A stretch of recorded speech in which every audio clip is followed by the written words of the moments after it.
letos prvič v bistvu ljubiteljska kultura zelo aktivno sooblikuje program Poletja v Celju v Knežjem mestu.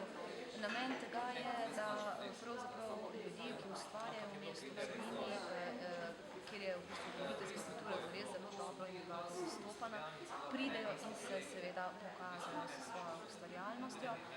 Naj povem, da v bistvu so se ti društva poziv zelo dobro odzvala, tako da pričakujemo kar nekaj lepih koncertnih večerov, ki se bodo odvijali, pa tudi drugih, sporočil, ki se bodo odvijali v okviru Poletja v Celju v Knežjem mestu, prav strani celjske ljubiteljske kulture. Po drugi strani so pa tu tako imenovani urbani nagovori, ki jih prinaša gostovanje Ane Desetnice konec meseca junija, zadnji vikend v juniju, pa potem celodnevni svet, izrazni svet afriške kulture 5. julija, ko Baobab prihaja v mesto, pa 11., 12., 13., to je vikend, ki bo minil v znamenju Zavoda Bufeto in pa cirkuških reguli in ustvarjalnosti. Naj povem, da na mestno plažo prihaja pripovedovalski varieté, s katerim želimo kasneje na Centru sodobnih umetnosti tudi zasnovati nekoliko inovativnejši program ponudbe delavnic za naše najmlajše, tam nekje v mesecu oktobru, kjer bomo združevali likovni izraz pripovedovalskim. No, in kot sem dejala, letos tudi srednji vek nekoliko drugače, kot smo ga vajeni, tudi srednji vek prihaja v mestno središče in takšen srednjeveški nagovor se zgodil zadnji petek v mesecu avgustu, torej dan pred srednjeveško prireditvijo, ki še vedno velja za tisto vrhunec poletnih prireditev. Kot sem že omenila, tudi dom Alme M. Kardžin v Pečovniku bo počasi odprl svoja vrata. Mi srčno upamo, da že tudi postavitve stalne zbirke, vsekakor pa z dvema dogodkoma 20. julija in 24. avgusta, kjer ponovno, vabimo, ki jih vse ustvarjajo celjski ljubiteljski umetniki. Kot sem že dejala, vabljeni v mestu 20. in 21. junija, 20. v bistvu tržnica, potem naših babic in dedkov se imenuje, pa potem je tukaj dogajanje, radijsko dogajanje zelo močno in pa seveda koncertno dogajanje, nočni nakupi. 21. pa dejansko popoldanski čas, družine z otroci prihajajo v mesto.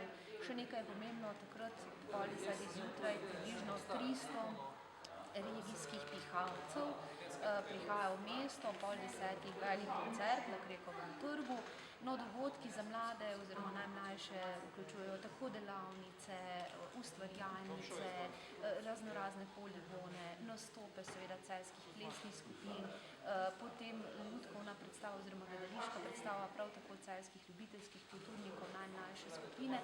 V večernem času pa slovesna otvoritev Poletja v Celju, 8. zvečer v Vodnem stolpu, potem pa koncert orkestra Mandolin, tukaj je na Krekovem trgu, in pa seveda posamezni koncerti na natančno določenih območjih mestnega jedra, tako da dogodki dejansko naj bi prinašali neko dinamiko in naj bi se letos seveda vršili po mestnem jedru, torej naj ne bi bili stacionirani zgolj na enem samem področju.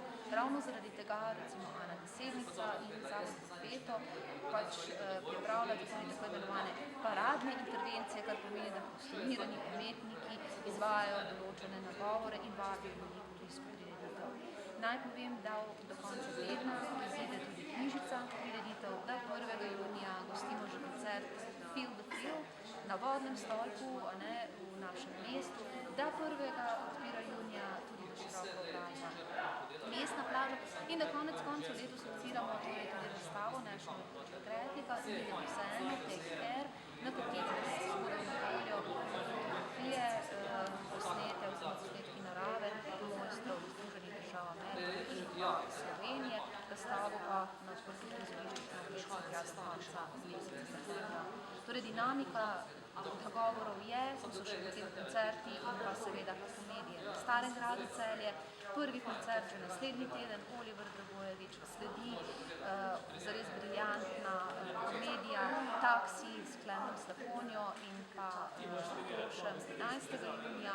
pa potem Mulca pričakujemo nagrado, Jana Plestenjaka, Tabu prihaja s projektom Odprto in pa seveda koncert skupine Ultrade Tomislava Braliča. Vse prosim, da spremljajo trojnivceleja.info, všečkajo obvezno Facebook, v Celju smo Face in da ne pozabijo, da se res v mestu v Sloveniji se bo letos proti dogajati.